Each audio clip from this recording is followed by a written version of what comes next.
Hi viewers, welcome to my YouTube channel. ഇന്ന് നമുക്ക് easy and simple ആയിട്ടുള്ള ഒരു ചിക്കൻ കറിയുടെ റെസിപ്പി നോക്കാം.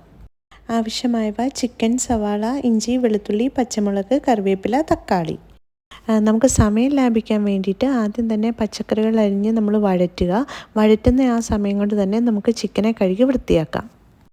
ആദ്യം തന്നെ നമുക്കൊരു പാൻ ചൂടാക്കി വെളിച്ചെണ്ണ ഒഴിച്ചു കൊടുക്കാം. അതിലേക്ക് നമുക്ക് ഗരം മസാല കൂട്ടി ചേർക്കാം. ഇത് ചൂടായി കഴിയുമ്പോൾ നമുക്കതിലേക്ക് പച്ചമുളക്, ഇഞ്ചി വെളുത്തുള്ളി പേസ്റ്റ് അല്ലെങ്കിൽ ചെറുതായിട്ട് അരിഞ്ഞിട്ടുള്ള ഇഞ്ചി വെളുത്തുള്ളി ചേർത്ത് നന്നായിട്ട് വഴറ്റിയെടുക്കാം. ഇതിലേക്ക് ചെറുതായിട്ട് അരിഞ്ഞു വെച്ചേക്കുന്ന സവോളയും ഉപ്പും ചേർത്ത് നന്നായിട്ട് വഴറ്റുക.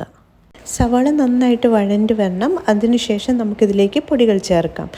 ആവശ്യമായ പൊടികൾ: കാശ്മീരി മുളക് പൊടി, സാധാരണ മുളക് പൊടി, മഞ്ഞൾപ്പൊടി, മല്ലിപ്പൊടി, ചിക്കൻ മസാല, ആവശ്യത്തിന് ഉപ്പ്.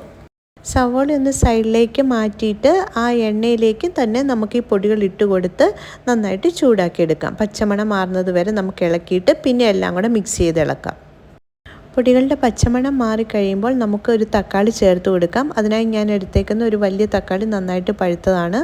അത് ചെറുതായിട്ട് അരിയുക. അല്പം വെള്ളവും ചേർത്ത് നമുക്ക് ഒന്ന് നന്നായിട്ട് വഴറ്റിയെടുക്കണം.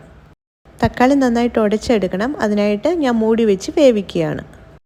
തക്കാളി നന്നായിട്ട് ഉടച്ചു കൊടുക്കണം. അതിനുശേഷം നമുക്ക് ഗ്രേവിക്ക് ആവശ്യമായ വെള്ളം ഒഴിച്ചിട്ട് നന്നായിട്ട് തിളപ്പിക്കണം. ഗ്രേവി നന്നായിട്ട് തിളച്ച് വരുമ്പോൾ ഇതിലേക്ക് നമ്മൾ കഴുകി വൃത്തിയാക്കി വെച്ചേക്കുന്ന ചിക്കനെ ആഡ് ചെയ്ത് കൊടുക്കാം. ചിക്കൻ ആഡ് ചെയ്തിട്ട് നമ്മൾ മൂടി വെച്ച് ഹൈ ഫ്ലെയിമിൽ ഒന്ന് വേവിക്കണം. ഇതിലേക്ക് കുറച്ച് കറിവേപ്പില ആഡ് ചെയ്യാം. അതുപോലെ തന്നെ നമുക്ക് ലോ ഫ്ലെയിമിലേക്ക് തീനെ മാറ്റി നന്നായിട്ട് കുറുക്കിയെടുക്കാം.